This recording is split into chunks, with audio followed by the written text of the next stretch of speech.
Well, Annie's very prepared. She always pre-light, she always scouts. She'll put her assistants in the place of the subject so that when the subject walks in, she's ready to go.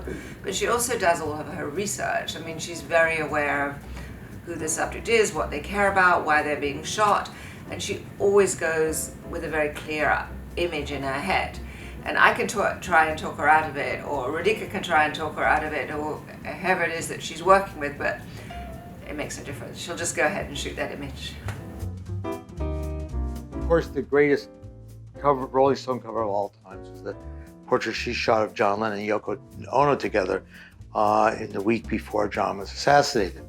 The picture is so compelling and tells such a story of the relationship of John and Yoko, of the level of dependency, the vulnerability, the dependency of a child, of one individual on another, about their love story, you know. And this image so powerfully captured that.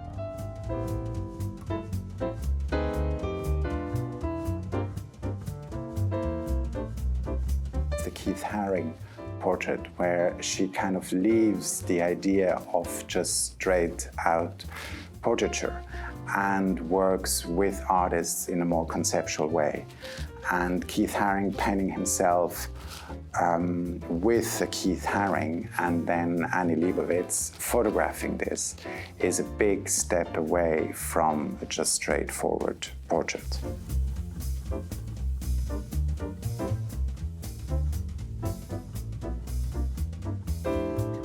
The image of Annie's that I always come back to in my mind is that portrait of Demi Moore naked and pregnant on the cover of Vanity Fair. And it's such, on the one hand, it's such a familiar image. The thing is that that image has a lot to do with my interest in photography, and in particular my interest in magazine making, because it was so powerful. She captured the confidence of this woman, her gaze, her comfort in her body. There it was on the cover of a magazine. It changed the way people thought about motherhood and celebrity and femininity, and we still talk about it. That image really brings together a lot of what I see as Annie's strength, and the way that her strength comes through in her pictures.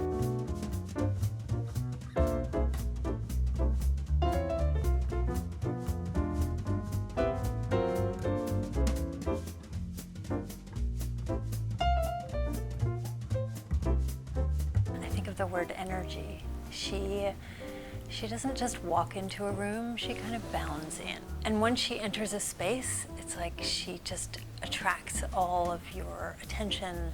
She's incredibly kinetic. It's like she's always moving and she's always finding the right angle or the right composition. And so it's very energizing to be around her, because you feel like you're in the presence of an artist who kind of is always in the act of interpreting the world.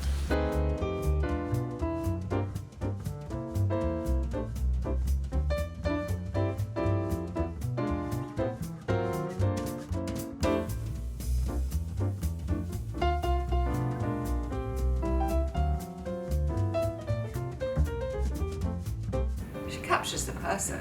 She captures the moment in time, she captures the portrait, she captures them in a way that they haven't seen themselves before, and people looking at it haven't seen it. And then there's a strength and a composition to it that is unique to Annie's eye. How lucky are we to have her?